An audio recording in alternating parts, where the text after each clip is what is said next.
Right, I can't believe what's just happened. I've just filmed myself finishing it. All I've done to finish it is just painted that little man in, so you've not really missed much.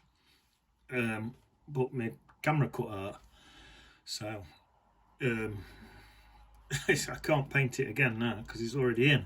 But anyway, all I did, I painted this top body bit here, right? I started a bit smaller than I thought I needed. This is why I didn't bother sketching them in. So I painted a bit smaller than I needed. I went back across the room, had a look, come back, made him a bit bigger, just this blue bit here. Went back across the room and I kept doing that until I got it where I thought it were right. Because basically, the size of this bloke is telling you the size of this path, it's telling you the size of this shrub here, it's telling you the size of these trees here. That it's putting the perspective into the picture.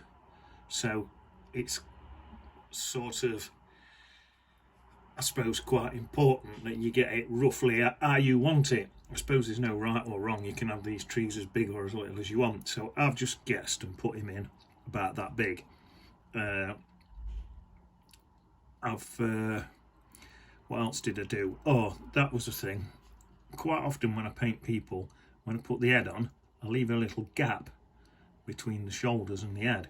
And it looks like they stood up straight, but I've found if I slightly curve the body that way and bring the head lower and don't leave a gap, looks like they're hunched over and leaning onto the walking stick. So that was another thing what I explained about. Oh, I can't believe my camera cut out. This is the final one as well. I'm a bit sad that I've finally finished it because I've really enjoyed painting it. Yeah, other thing what I thought, right, so I've used this cerulean blue to make him stand out. So that green, that's straight from a tube. So any colours that's unnatural looking are good if you're painting like a person or a car or just anything that's not grown out of nature. You don't need your natural colours and it can make it stand out more. So that bright green trousers and cerulean blue top, he stands out. My little dog there, then I've put just a dark colour for a shadow there. I used ultramarine blue and a bit of burnt umber, but you could have used a brown and a bit of darker green on that bit. It's up to you. The other thing what I did as well, I followed the contour of my land, so I come across here and then as I go up here that curls up, so I curled it up with my shadow to show that curls up. If you bring it just straight across, there's no wrong if you bring it straight across, but it just means that grass is going to look flat. So if you want your grass to look flat, bring it straight across. But if you want it to curve up, curl it up. Like on this path here, my shadow curls down. That's where that path's been worn away in the middle from millions of years of people walking on it. I don't think it's millions of years. Yeah, so it's a pity my video stopped videoing halfway through while I was painting it.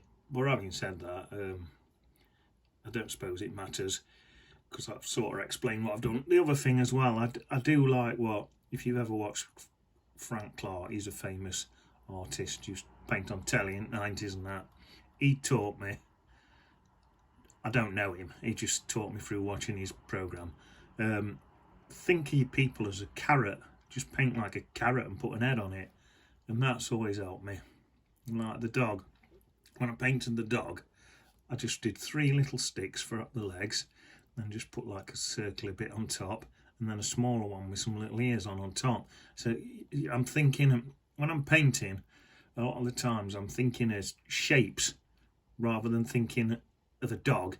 The dog's sort of like, you think, oh, that's complicated, but it's not. Look, it's 3 little legs, a circle, and an head with a couple of little ears on.